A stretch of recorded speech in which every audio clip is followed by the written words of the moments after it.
அறிவோம் நன்றாழ்க குருவாழ்க குருவே துணை பூண்டி மகான் பொன்னடி கமலம் போற்றி கலர் சுவாமிகள் பொன்னடி கமலம் போற்றி. தாத்தாவுடைய கலர் சுவாமிகளோட குரு பூஜை முடிஞ்சதுக்கப்புறம் கும்பமேளா போகிறேன், அங்கேயும் அன்னதான நிகழ்வு இருக்குது அப்படின்னு சொல்லி ஏற்கனவே ஒரு பதிவில் உங்கள்கிட்ட பதிவிட்டிருந்தேன். என்னுடைய பொது வாழ்க்கையில் அங்கே தான் ஒரு மீட்டிங் அரேஞ்ச் பண்ணியிருந்தாங்க. அப்போ எல்லோருக்கூடையும் சேர்ந்து நான் கும்பமேளா போகிறேன். அதற்கு முன்னாடி நடந்த ஒரு சில இறை அனுபவங்கள், அங்கு எனக்கு ஏற்பட்ட அனுபவம், எனக்கு கொடுக்கப்பட்ட ஒரு சரியான பாடம், இதை பற்றி தான் இன்றைக்கி உங்ககிட்ட பேசலான் இருக்கேன். அது இறை, பாடம், அனுகிரகம் மூணும் சம்மந்தப்பட்ட விஷயமா இது அமைஞ்சது.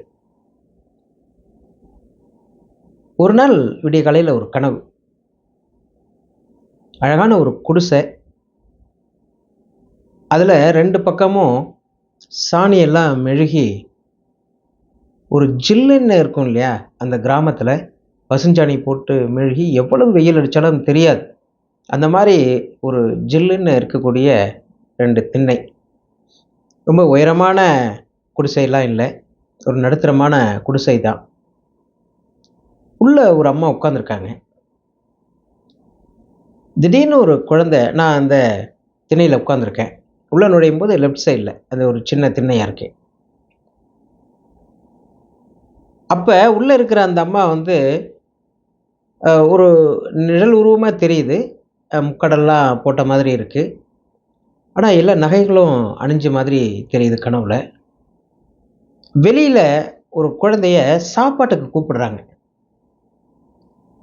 அந்த குழந்தை திடீர்னு பார்த்தா எனக்கு முன்னாடி இருக்குது.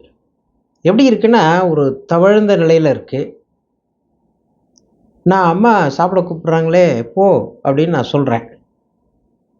கிட்டத்தட்ட அந்த குழந்தைக்கு ஒரு ஒரு வயசுக்குள்ளே அது முட்டி போடக்கூடிய அந்த நிலையில் இருக்கிற குழந்தை. அது அந்த குழந்தையோட தேஜஸ் எப்படி இருக்குது அப்படின்னா, இல்லை கொழுக்கு முழுக்குன்னு இருக்குது. ஒரு சந்தனமும் செந்துரமும் கலந்த நிறம், பார்க்குறதுக்கு ஒரு பளிர்னு இருக்குது. அந்த குழந்தையோட ஒரு ஒரு ஒளியாற்றல் அந்த மாதிரி இருக்குது. ஆனால் திடீர்னு பார்த்தா அந்த ஒரு அதுலேயே ஒரு டல் கலர் இருந்தால் எப்படி இருக்கும் அப்படி இருக்குது. ஒரு நாகப்பழம், திக்கு நாகப்பழம் இருக்குது. அந்த மேலே இருக்கிற தோலை உரிச்சிட்டா உள்ளே ஒரு நீல கலர் இருக்கும் தெரியுமா, அந்த மாதிரி ஒரு கலரோடவும் அது தெரியுது. நான் அந்த குழந்தைய என்ன பண்ணுறேன், அம்மாட்ட சாப்பிட போகிறதுக்கு கொண்டு விடலாமேன்னு சொல்லி குனிஞ்சி அதனுடைய 2 கைகளுக்கு இடையில் கையை அப்படி அணைச்சி வாரி அணைச்சி தூக்குறேன். அவ்வளோ சாஃப்ட்னஸாக இருக்குது குழந்தையுடைய இது, ரொம்ப பஞ்சு போல் மென்மையாக இருக்குது. அந்த சுகத்தை வந்து இன்றைக்கும் நினச்சாலும் ஒரு மனதில் ஒரு ஒரு சுகமான அனுபவமாக இருக்குது. அந்த குழந்தையினுடைய கையில் 2 கையும் தொங்க விட்டுட்டு 2 ஆட்டம் போடுது, திருப்பி பார்க்குது என்ன. ஒரு சின்ன வாய், சொப்பு வாய், அழகான கண்கள். அதை ஒரு விவரிக்கணும்னா இன்னும் நிறைய சொல்லிகிட்டே போகலாம். கடைசி வரைக்கும் அம்மாட்ட அது சாப்பிட போகலை.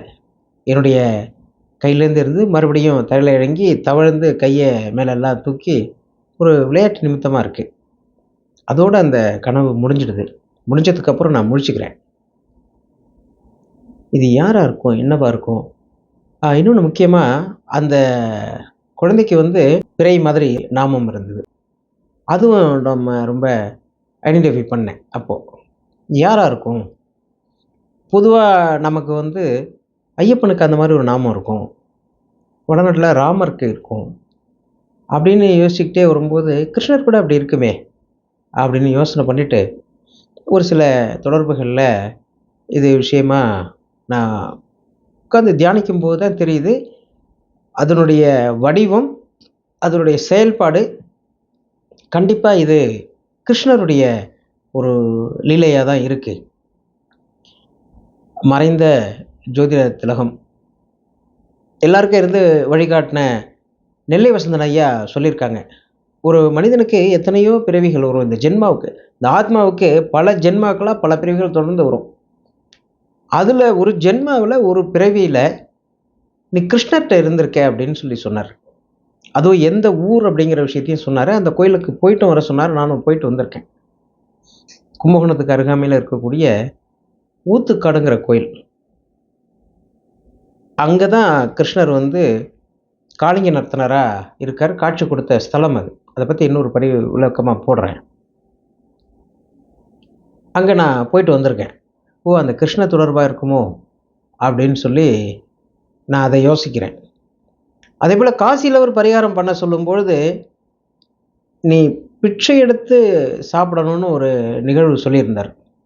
இப்போ யார்கிட்டயோ நான் வந்து அந்த கையேந்தும் போது யாரும் போடலை.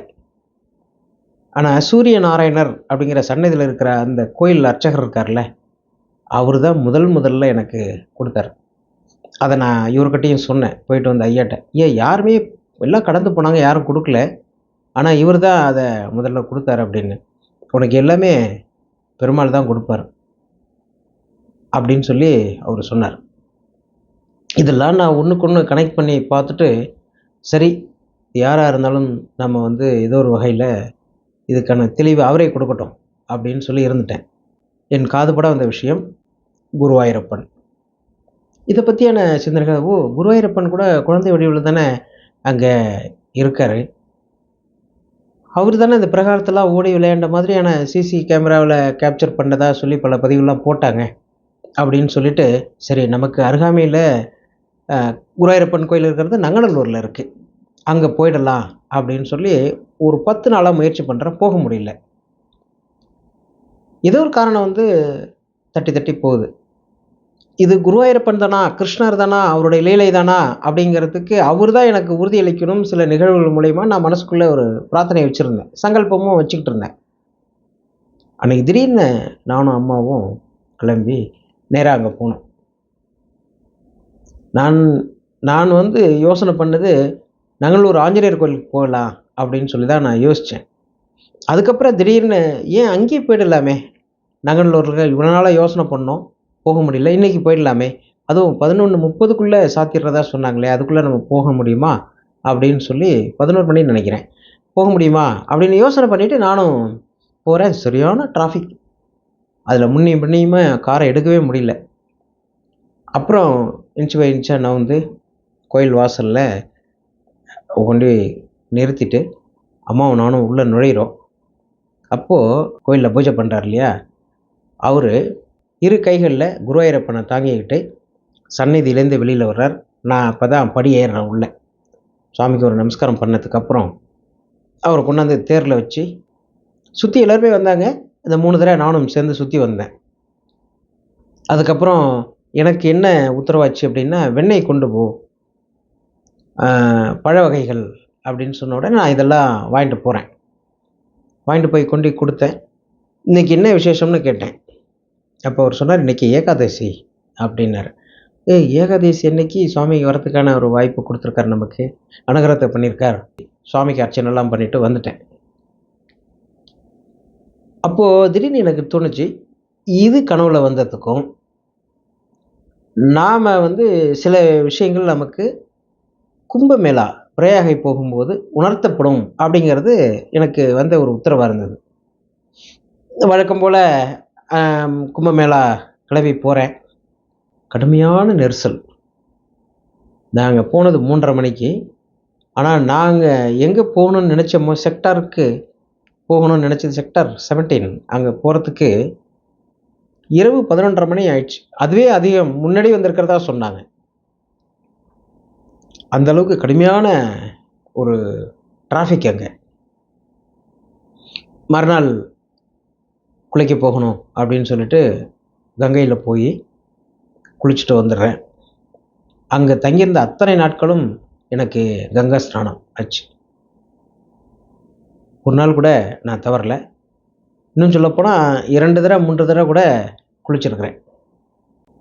நான் பிரயாகை கிளம்புறதுக்கு முன்னாடியே நம்ம கலர் சுவாமிகள் அடியார் அம்மா டெல்லியில் இருக்காங்க. வெகு காலம் அங்கே இருக்காங்க. நான் டெல்லி போனால் அவங்க வீட்டில் தான் அவசியம் தங்கணும்னு அவங்க அழைப்பு கொடுப்பாங்க. அவங்க மூலயமா அங்கே பல கோயில்களுக்கு போயிட்டு வந்திருக்கேன். அதை ஒரு பதிவாகவும் போடணும். அந்த அம்மாவுக்கு பெரும்பாக்கியத்தை கடவுள் கொடுத்துருக்கார். இறையருள் பெற்ற ஒரு தம்பதியினர் அவங்க. அண்ணாமலையார் தன்னுடைய அருகிலேயே ஒரு இடத்த கொடுத்து கடைசி காலம் வரைக்கும் இங்கே தான் இருக்கணும்னு சொல்லி வீட்டை கட்டி இருக்கிறதுக்கு அனுமதித்த ஒரு தம்பதியினர் அவங்க. அந்த அம்மா அவங்களுக்கு ஃபோன் பண்ணுறேன். அம்மா, நான் இங்கே பிரயாகி வந்துட்டு அங்கேருந்து நேராக நான் பிருந்தாவன் வரேன், அங்கே சந்திக்கலாமா?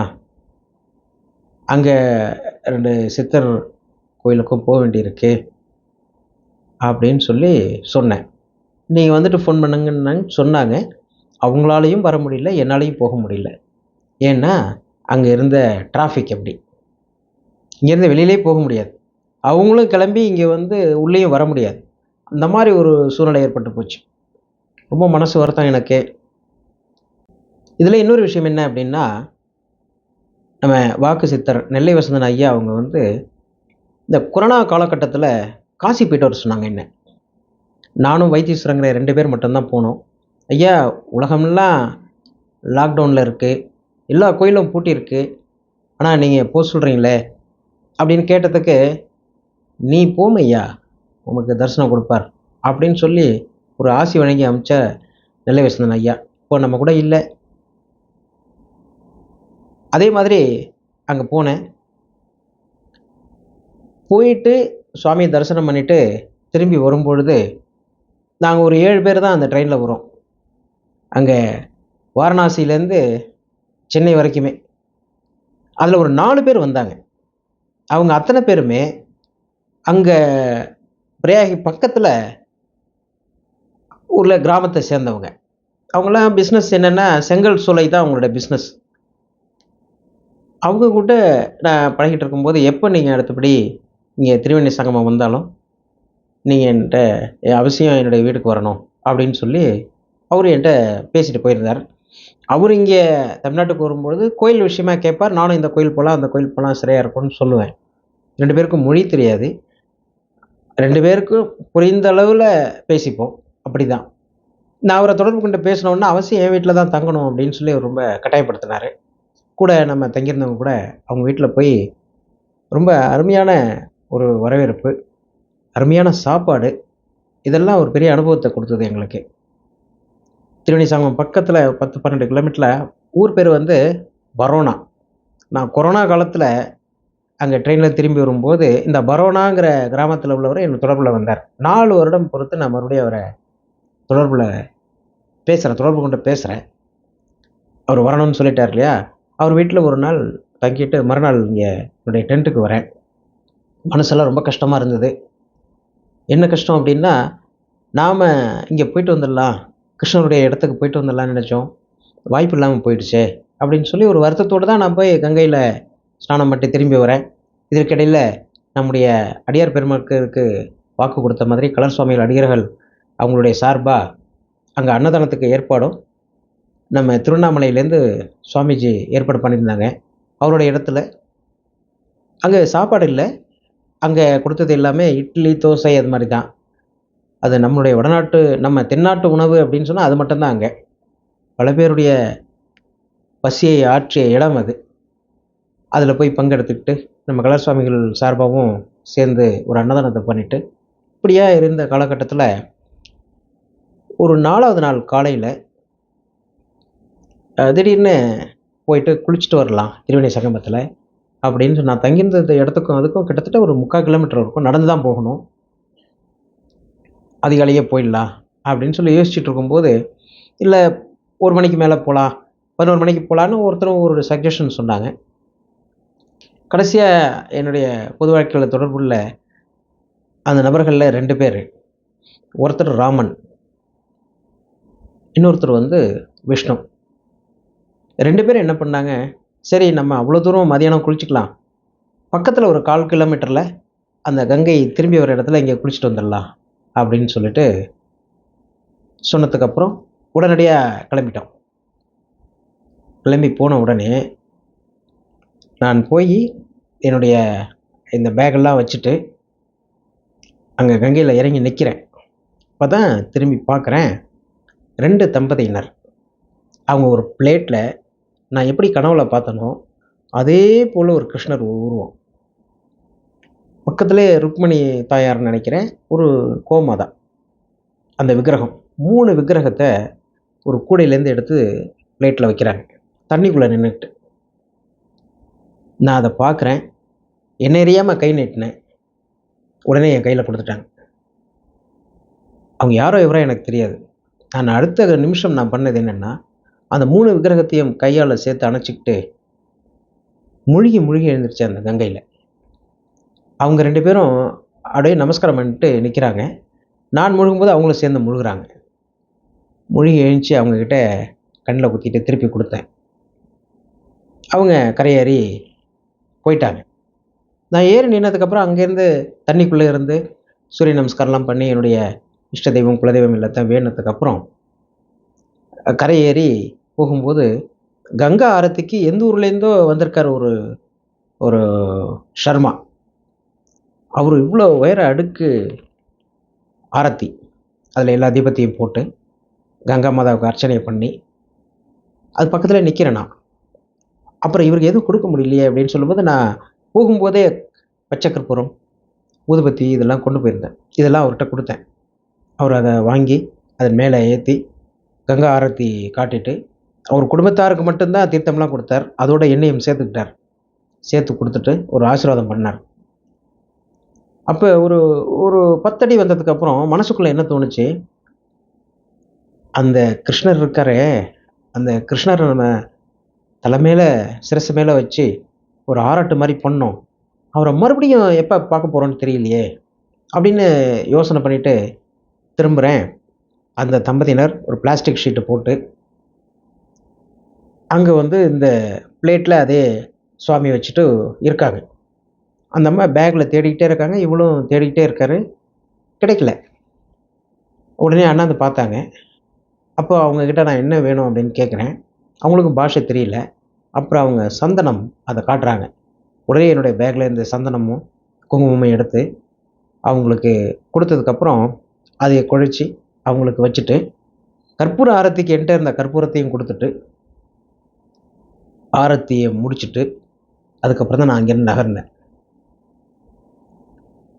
ஓ! ஜெகநாதர் நமக்கு இந்த தரிசனத்த இங்க குடுத்துருக்காரு. அங்க பிருந்தாவன் போகலையேன்னு வருத்தப்பட்டோமே, அதுக்காக இங்க ஒரு நமக்கு தரிசனத்த குடுத்துருக்காரு அப்படின்னு சொல்லிட்டு, நான் கடந்து போயிட்டேன். மறுபடியும் அந்த கிராமத்துக்கு போய் எல்லாரும் இரவு தங்குறோம். மறுநாள் திரும்பி வரோம். இடைப்பட்ட இந்த நேரத்தில, இரவுல என்னால சும்மா இருக்க முடியாது. இதுக்கிடையில அகோரிகள் 2, 3 பேர சந்திக்கிறேன். ஆசீர்வாதம் பண்ணாங்க. கூப்பிட்டு பக்கத்துல ஒருத்தர உட்கார வச்சுக்கிட்டு, அவரு வந்து இந்த உக்கான்னு அடிப்பாங்க. ஒரு ஒரு இது மாதிரி இருக்கும். ஒரு புகையில எல்லாம் திணிச்சு அத அடிப்பாங்க. அத எனக்கு குடுக்க வந்தார். நெறைய பேர் எதுத்தாப்புல உட்காந்துருக்காங்க. அவங்கலாம் அவரு குடுப்பாரான்னு எதிர்பார்த்துக்கிட்டு உட்காந்துருக்காங்க. இவரு உடனே என்ன கூப்ட்டு முட்டி போட சொல்லி அவரு குடுக்கறதுக்கு வந்தார். நான் ஒரு நமஸ்காரம் பண்ணிட்டு, அத நான் ஏத்துக்கல. உடனே ஒரு ஆசீர்வாதம் பண்ணிட்டு, ஒரு உத்ராட்சம் மட்டும் எனக்கு கையில குடுத்தாரு. அப்புறம் அவருக்கு முன்னாடி எரிஞ்சிட்டு இருந்தது. அந்த ஹோ ஹோம குண்டம் மாதிரி. இப்போதும் எரிஞ்சிட்டு தான் இருக்கு. அதுலேருந்து ஒரு இத எடுத்து, ஒரு ஜெபம் பண்ணிட்டு, நெத்தில விட்டு விட்டார். ஆசீர்வாதம் பண்ணார். எல்லாமே திகம்பர சுவாமியார்கள் தான் அங்க, அகோரிகள். நான் மறுபடியும் கங்கை கரைக்கு போறேன். அந்த இரவு நேரத்தில உள்ள சூழ்நிலைகள்லாம் பார்க்குறேன். கங்கா மாதாவ தரிசனம் பண்றேன்.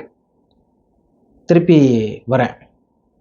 வரக்கூடிய நேரத்தில ஒரு ரொம்ப இருட்டும் இல்ல, ரொம்ப வெளிச்சமும் இல்ல. ஒரு இடத்துல ஒரு உருவம் அப்படியே தள்ளி வருது. நான் அவர கிராஸ் பண்றேன். கிராஸ் பண்ணோனே சட்டுன்னு நான் நின்னுட்டு நமஸ்காரம் பண்றேன். அவரு தல மேலலாம் இது போட்டிருந்தார், துணி. முழு காவி உடுத்தியிருந்தார் பளிச்சுன்னு. பின்பக்க வெளிச்சத்தில எனக்கு தெளிவா தெரிஞ்சது. டக்குன்னு என்ன பண்ணாரு, எனக்கு தலையில கை வச்சு ஆசீர்வாதம் பண்ணார். அவர பாத நமஸ்காரம் பண்ணேன். திடீர்னு எப்போதுமே வடநாட்டுல ஒரு பழக்கம் உண்டு. எந்த சாமியார பார்த்தாலும் கையில பணம் இருக்கிறத எடுத்து குடுக்குறது வழக்கம். சில பேர் அடாவடியா கேட்பாங்க. "எனக்கு அன்னதானத்த குடு. நான் அந்த அக்கடாவுல இருக்கேன்." அப்படின்லாம் கேட்பாங்க. அது வேற. எதுவுமே எதிர்பார்க்காம இருக்கிறவங்களும் வேற. என் பையில கை வைக்கும்போது ஒரு ரூ. 100 தான் வந்ததுன்னு நெனைக்கிறேன். அத எடுத்து சுவாமிகள்ட்ட குடுக்கறதுக்கு அப்படி வந்தேன். அவரு ஒரு கையால அத நிறுத்திட்டு, கமண்டலத்துக்குள்ளேருந்து இவ்வளோ பெரிய உத்திராட்சம் ஒன்று. அதை எடுத்து என் உள்ளங்கையில் வச்சு அப்படி அழுத்தி கையோட பிடிச்சிக்கிட்டு ஜெய் ஜெகநாத் அப்படின்னாரு. இந்த தூக்கி பிடிச்சி இந்த வார்த்தையை தான் நான் காலம்புரை அந்த கிருஷ்ணரை நம்ம வேண்டிட்டு வரும்போது நமக்கு ஒழிச்சது. அதே வார்த்தையை அவர் சொல்கிறாரே அப்படின்னு சொல்லிட்டு சொன்னதுக்கப்புறம் அவர் ஹிந்தியிலே சொல்கிறாரு. அவர் சொல்கிறதுன்னு நான் எனக்கு ஹிந்தி தெரியாததுனால அவர் சொல்கிறதுன்னு புரிஞ்சுக்கிட்டேன். அவர் பூரி ஜெகநாதர் கோயிலேருந்து வராரு, அந்த ஊரை சேர்ந்த சுவாமி அப்படிங்கிறது எனக்கு ஓரளவுக்கு புரிதல் இருந்தது. இதை கொடுத்துட்டு ஆசீர்வாதம் பண்ணிவிட்டு ரிட்டன் போயிட்டார். அதுக்கப்புறம் அந்த ஜலத்திரலில் அவர் எங்கே போனார் மறைஞ்சாருன்னு என்னால் கண்டுபிடிக்க முடியல. அவர் பின்தொடர்ந்து போகணுங்கிற எண்ணமும் எனக்கு இல்லை. அதை விரித்து பார்த்தா இவ்வளோ பெருசு இருந்தது. அது நான் மனசில் நினச்சிக்கிட்டேன், சரி இது அம்மாவுக்கு நம்ம கட்டணும் அப்படின்னு சொல்லி அந்த நேரத்தில் மனசில் தோணுச்சு. அவர் சொன்ன ஜெய் ஜெகநாத் அந்த ஒளி வந்து எனக்கு ஒழிச்சிக்கிட்டே இருந்தது. இது முடிஞ்சதுக்கப்புறம் மறுநாள் காலம்புரை அந்த பிரயாக் சிங் அவருடைய பையன் வந்து என்னை அழைச்சிட்டு போகிறார். நான் அவர்கிட்ட ஒரு கோரிக்கை வைக்கிறேன், நான் காசி போகணும் அப்படின்னு சொல்லி. கவலையப்படாதீங்க, என்னுடைய வாகனம் இருக்குது, என் பையன் அழைச்சிட்டு போவான்னு சொல்லி இரவே வர சொல்லி அங்கே தங்க வச்சுட்டு மறுநாள் நான் இதுக்கு போகிறேன், காசிக்கு போகிறோம். காலையில் கிளம்புன நம்ம ஒரு 11 மணிக்கு மேலே கிளம்புன நம்ம அங்கே போய் சேர்றதுக்கு சாயந்தரம் 4 மணிக்கு மேலே ஆயிடுச்சு. அவ்வளோ டிராஃபிக். எனக்கு காசி மாநகருக்குள்ளே நுழைஞ்ச உடனே இந்த டிராஃபிக் அங்கே எங்கே இருக்கும்போது இந்த காசியோட ஹரிச்சந்திரா காட்டில் எப்படி இருக்குமோ அப்படின்னு சொல்லிட்டு, அனுமன் காட்டில் நம்ம போனால் வாகன நிறுத்தமே இடம் இருக்காது, எவ்வளோ கூட்டம் இருக்குமோன்னு சொல்லி நான் என்ன பண்ணிட்டேன், அசிகாட் போயிடுப்பான்னு சொன்னேன். நேராக அங்கே கொண்டு விட்டான் பையன். அங்கேயும் பார்க்கிங் பிரச்சனை தான். போய் திருப்தியாக அங்கே வேங்கரில் குளித்தோம். குளித்து எழுந்த உடனே அந்த பையன் ஒரு வேலை பண்ணிட்டான். நான் அங்கே தரிசனத்துக்காக ஒரு சில பேர்கிட்ட பேசியிருந்தேன். அவங்க என்ன சொன்னாங்க, இன்னும் ஒரு 1/2 மணி நேரத்தில் வந்துடுங்க, கூட்டம்னா அவ்வளோ கூட்டம் இருக்குது, 10 மணி நேரம் 12 மணி நேரம் ஆகுது தரிசனம் பண்ணுறதுக்கு, கிலோமீட்டர் கணக்கில் கூட்டம் இருக்குது, நீங்கள் துண்டி விநாயகர்கிட்ட வந்துடுங்க அப்படின்னு சொல்லி சம்மந்தப்பட்ட நபரை என்கிட்ட சொல்கிறார். நான் ரொம்ப சந்தோஷம் ஐயா, இன்றைக்கி இந்த காலகட்டத்தில் ஷர்மாக்கள் தான் எனக்கு உதவி செய்ய முடியும், நான் மனசுக்குள்ளே ஒரு எண்ணம் இருந்துகிட்டே இருந்தது, நீங்களும் எனக்கு உதவி பண்ணுறீங்கன்னு நான் அவ்வளோ தூரம் அவர்கிட்ட பேசி நான் ஏற்பாடு பண்ணி வச்சுட்ருக்கேன். திடீர்னு இந்த பையன் என்ன பண்ணிட்டான், இல்லை நம்ம உடனடியாக கிளம்புனா தான் இதுக்கு வீட்டுக்கு போக முடியும், 12 மணியாக இருந்தாலும் வீட்டுக்கு போக முடியும், நீங்கள் தரிசனத்துக்கு போனீங்கன்னா எப்போ வருவீங்கன்னு தெரியாது, கூட்டம் அப்படி இருக்குது, அவர் சொல்கிறத நம்பி நீங்கள் அங்கே போய் நின்றுட்டிங்கன்னு வரத்துக்கு லேட் ஆகிடுச்சுனாக்கா 2 நாள் 1 நாள்லாம் இங்கே இருக்க முடியாது அப்படின்னு ஒரு மாதிரி பேச ஆரம்பிச்சிட்டான். இல்லை உங்கள் அப்பாட்ட நான் பேசிக்கிறப்பானாலும் கேட்க மாட்டேங்கிறான், அடமெண்ட்டாக இருக்கான். என்னடா இப்படி ஆயிடுச்சே அப்படின்னு ரொம்ப மனசு வருத்தத்தோட கங்கா ஆரத்தி பார்த்துட்டு திரும்பி வரும்போது என் கூட ஸ்ரீகாந்தன் சொல்லிட்டு அவர் ஆடிட்டர். அவர் என்ன சொன்னார், இங்கே வாங்க அப்படின்னு என்னை ஒரு கோயில் கூப்பிட்டு போனார். அது என்ன கோயில் அப்படின்னு பார்த்தா, அசிகாட்டில் பூரி ஜெகநாதர் கோயில், அது சம்மந்தப்பட்ட மடம், அது சம்மந்தப்பட்ட கோயில். எனக்கு தூக்கி ஏறி போட்டுது. காசி விஸ்வநாதரை தரிசனம் பண்ணலாம் அப்படின்னு சொல்லி ஒரு நிலை முடியாமல் போயிடுச்சேன்னு மனசுக்குள்ளே வருத்தம். அவர் எல்லைக்குள்ளே வந்து அவரை தரிசனம் பண்ணாமல் போகிறது எவ்வளோ பெரிய பாவம் செயல் மனசில் நினச்சோம். ஆனால் இவர் வாங்க அப்படின்னு அழைச்சிட்டு வந்து பூரி ஜெகநாதரை தரிசனம் பண்ண வச்சாராங்க. அங்கே முதல் நாள் எனக்கு இரவு கிடைச்சது ஜெய் ஜெகநாத் அவர் சொன்ன வார்த்தை. எனக்கு கிடைத்த வார்த்தைகள் எல்லாமே ஜெகநாதன் சம்மந்தப்பட்டது. கனவுல வந்ததும் அது ஜெகநாதன் தான். நான் அங்கே தரிசனம் பண்ணிவிட்டு சரி இந்த ஒரு நிம்மதியோடு இருக்கு அப்படின்னு சொல்லிட்டு வரும்பொழுது தான் எனக்கு உதயமான ஒரு விஷயம் என்ன அப்படின்னா, ஐயா நெல்லை வசந்தன் சொல்லி நான் நேராக அந்த கொரோனா காலகட்டத்தில் சுவாமி விஸ்வநாதரை தனி ஒருவனாக தரிசனம் பண்ணேன் அப்படின்னு சொல்லி ஏற்கனவே பதிவிட்டிருந்தேன். அதுவும் சனி பிரதோஷத்தன்னைக்கு திருப்தியாக கையால் கங்கை அபிஷேகம் காசி விஸ்வநாதருக்கு பண்ணேன். கை நிறைய விபூதி கொடுத்தாங்க. நான் மட்டுமே அங்கே இருந்தேன். 4 போலீஸ் டிபார்ட்மெண்ட்டில் இருந்தாங்க, மிலிட்ரிக்காரவங்க இருந்தாங்க. அந்த உள்ளே உட்காந்துருக்கிற 4 பேர், அவ்வளோதான். இதை நான் பெருமையாக பல இடத்துல சொல்லிகிட்டு இருந்தேன். சுவாமி அப்படி ஒரு ஆசீர்வாதத்தை பண்ணார். அந்த கொரோனா காலகட்டத்திலையும் உள்ளே இருக்கிற மிலிட்ரி ஆஃபீஸர் கூப்பிட்டு பாபா தரிசனம் பண்ணியா போ அப்படின்னு சொல்லி என்னை அனுமதித்து நான் தரிசனம் பண்ணிட்டு வந்தேன். அப்பேற்பட்ட காசி விஸ்வநாதர் அந்த காலகட்டத்தில் எனக்கு தரிசனம் கொடுத்தாருன்னு நான் ரொம்ப பெருமையாக பேசிகிட்டு இருந்தேன். அதற்கு ஒரு மரண அடி கொடுக்குற மாதிரி என்னுடைய அந்த ஆணவத்துக்கு ஒரு அடி கொடுக்குற மாதிரி அவர் எல்லைக்குள்ளே கூப்பிட்டு தரிசனத்துக்கும் ஒருத்தர் ஏற்பாடு பண்ணி இந்த பையன் மூலயமா அதை தடுத்து உனக்கு தரிசனங்கனை போடான்னு துரத்தி அனுப்பிச்சிட்டார். இப்போ என் மனசுக்குள்ளே நிறைஞ்சது என்ன அப்படின்னா, ஜெகநாதர் ஆசீர்வாதம் ஒரு பக்கம் இருந்தாலும் இந்த காசி விஸ்வநாதரை தரிசனம் பண்ண முடியலையே அப்படிங்கிற ஒரு ஊண்டிங், ஒரு மன வருத்தம் இருந்துக்கிட்டே இருந்தது. ஏன் அப்படின்னு யோசித்து பார்த்தம்போது தான் எனக்கு புரிஞ்சது, அதை பெருமையாக சொன்னில்ல, இதையும் போய் சொல்லு அப்படின்னு சொல்லி ஒரு பாடத்தை எனக்கு அப்பன் காசி விஸ்வநாதர் எனக்கு கொடுத்தார். அங்கே காசி விஸ்வநாதர் கோயிலுக்கு அப்பனை தரிசனம் பண்ண முடியாமல் போனதுனால அன்னபூரணியை தரிசனம் பண்ண முடியல, விசாலாட்சி தாயை தரிசனம் பண்ண முடியல. அங்கே போகிறதுக்கு முன்னாடியே பேங்க் ஆஃப் பரோடான்னு இருக்கும், அதுக்கு எழுத்தப்பில் ஆதி காசி விஸ்வநாதர்னு இருக்கார். அவருக்கு நாம கையில் அபிஷேகம் பண்ணலாம். மாட்டு கொம்பினால் செய்யப்பட்ட ஒரு அபிஷேக இது இருக்குது, அதில் நம்ம அபிஷேகம் பண்ணலாம். அங்கேயே சனீஸ்வர பகவானுடைய எல்லா சன்னதியும் இருக்குது. கொஞ்சம் உயரமாக இருக்கும், கேட்டு பூட்டியிருக்கும், அது மேலே ஏறி போகணும். நான் போனால் அங்கே தான் உட்காந்துப்பேன், அரச மரத்து அடியில். ஆதி காலத்தில் இருந்த இடம் அது. அதையும் தரிசனம் பண்ண முடியல, பைரவரையும் தரிசனம் பண்ண முடியல அப்படின்னு ஒரு பெரிய மன வருத்தத்தோடு அன்னைக்கு கிளம்பி வந்துட்டு, அடுத்த 2 நாளும் அந்த அடியார் வீட்டில் தங்கிட்டு என்னுடைய பயணத்தை பிரயாகையில் திருவணை சங்கமத்தில் ஏதோ ஒரு வகையில் யாராவது கிடைப்பாங்களா நமக்கு ஒரு முன்னோர்களுக்கு கொடுக்கறதுக்கு அப்படிங்கிற ஒரு காலகட்டத்தில் இந்த அன்னதானம் பண்ணிகிட்டு இருந்தார் இல்லையா சுவாமி, அந்த இடத்துல கிடைத்த ஒரு நபர் மூலயமா என் கூட வந்த அந்த விஷ்ணு அவரும் நானும் மட்டும் போய் அங்கே முன்னோர்களுக்கு செய்ய வேண்டிய கடமைகளை செஞ்சுட்டு வந்தோம். என்னுடைய பிரயாகை பயணம் இனிதே நடந்தது. ஆனால் இதில் எனக்கு உணர்த்தப்பட்டது, இந்த கனவில் தொடர்புடைய கிருஷ்ணருடைய ஆராட்டு. அதே நேரம் உனக்கு கொடுத்த தரிசனத்தை நீ பெருமையாக ஊரெல்லாம் சொல்லிட்டு நீ இப்படி இருந்ததுனால என் எல்லைக்குள் அழைத்து உனக்கு தரிசனம் இல்லாமல் திருப்பி அனுப்புகிறேன்னு ஒரு பாடத்தையும் எடுத்த ஒரு மிகப்பெரிய ஒரு சம்பவம் தான் இந்த பிரயாகை திரிவேணி சங்கமத்தில் கும்பமேளாவில் எனக்கு கிடைத்த ஒரு அனுபவம். அதனால் கிடைத்த அனுபவத்தை பெருமையாக சொல்லாமல் அது இறைவனிட்ட பிச்சை அப்படிங்கிற ஒரு மனநிலையோடு ஏற்றுக்கணும்னு ஒரு பெரிய மனப்பக்குவத்தை அன்றைக்கி எனக்கு அதில் அனுபவத்தின் மூலயமா எனக்கு ஏற்படுத்தப்பட்டது. அடுத்தடுத்து பல விஷயங்கள் இருக்குது, இனி தொடர்ச்சியாக உங்ககிட்ட நான் பேசுகிறேன். வரக்கூடிய சித்தர் இன்னும் 2 அறியப்படாத சித்தர்கள் இருக்காங்க, அவங்கக்கிட்ட உத்தரவும் கேட்டிருக்கேன். ஒரு வகையில் உத்தரவாயிருக்கு. அதனால் அவர்களையும் வேற ஒரு எல்லாருக்கும் தெரிந்த சித்தர் சுரூபத்தில் இருக்கக்கூடிய அந்த சித்தர் நெறிப்பாட்டையும் அவங்க வாழும் சித்தர்களை பற்றி நான் சொல்கிறேன், அவங்களையும் நான் வெளிப்படுத்துறதுக்கு நான் முயற்சி எடுக்கிறேன். எல்லோருடைய வேண்டுதலும் அதுலேயும் அமையணும் அப்படின்னு நான் வேண்டி விரும்பி கேட்டுக்கிறேன். சித்தர் திருவடிகளே போற்றி.